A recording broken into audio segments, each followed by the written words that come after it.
So the Bowling Green Falcons 1-2, just like everybody thought they would be as we entered into the football season. As we welcome in Patrick Andrews from the Toledo Blade, or as you're now known on Twitter, #1 overtime hater in America after going through Bowling Green playing 2 overtime games in the last 2 weeks. But unlike Eastern Kentucky, just 1 overtime and a victory over Marshall. Yeah, 1 was enough this week. It was a big win for this program. They desperately needed the confidence booster. They go down 14-0 in early 5 minutes, and Marshall's just pushing them up and down the field.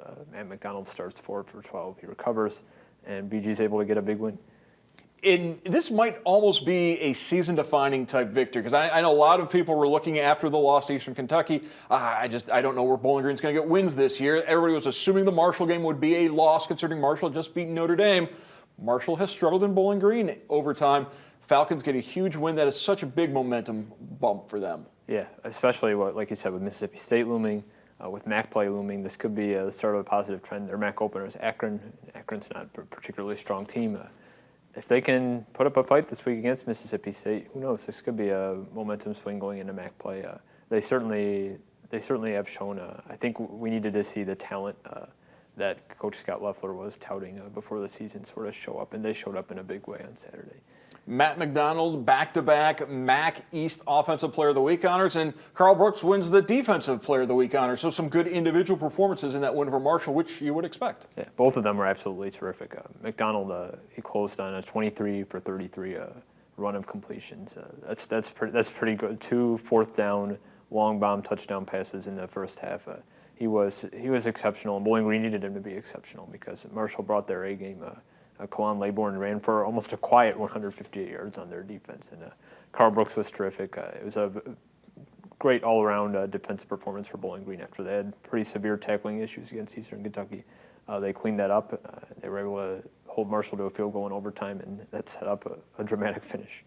A dramatic finish that he had to do 2 times. As a little bit of miscommunication, looked like the game was over with Payshawn Wimberly, who's done such a great job on special teams. He came up short.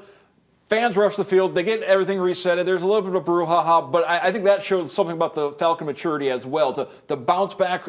Thought you'd won the game, you hadn't won the game, but then you go ahead and you do win the game. We heard Coach Scott Loeffler say this week, nobody wins a football fight, and I think Bowling Green heeded that lesson. And it was just a great final sequence where Bowling Green, they kind of got in the right headspace. Marshall called a defensive timeout, and McDonald, he's talked about, it actually was a broken play, the final play, but he was able to find Teron Keith, who's emerged as a terrific weapon out of the backfield for the winning touchdown.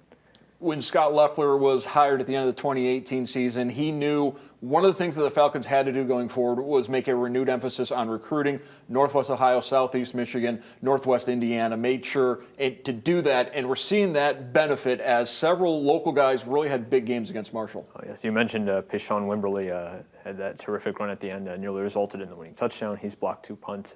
He's been excellent. Trent Sims, who was a year behind me at Northview High School, he had a key interception.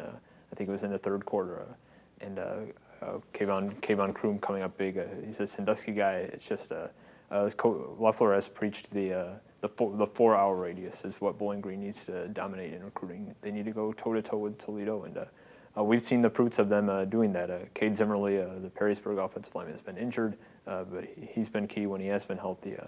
It's just a local performance Bowling Green can hang its hat on. Trent Sims spoke today. He talked about having family and friends in attendance. It's good for the visibility of the program.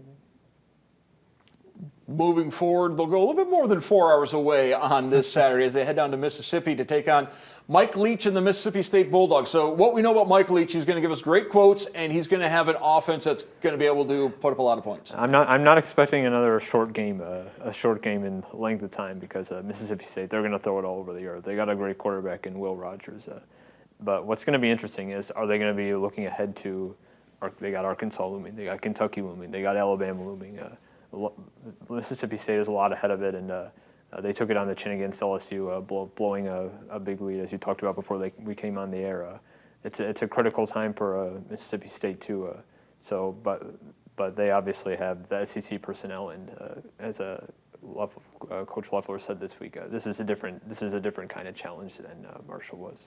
the Bulldogs are up 13-0 late in the second quarter. Then LSU went on to win that game 31-16. So how Mississippi State rallies is going to be interesting to see. Similar to what Bowling Green had to do, bouncing back from the EKU win. We'll see if Mississippi State, like you said, is looking forward, and if BG can maybe sneak in there. We saw what BG did last year against Minnesota. They've been able to be a giant killer before. We'll see if they can do that on Saturday. I don't think anyone is taking Bowling Green lightly in terms of at least event entertainment value anymore. So we'll see what they can do in Starkville, and MAC play looming after that. It's a golden opportunity for the Falcons. All right, thank you very much, Patrick Andrus from the Toledo Blade. You will be in Mississippi, so he'll have all the updates for you Saturday on his Twitter account, and then the full recount on the Toledo Blade online in the print editions.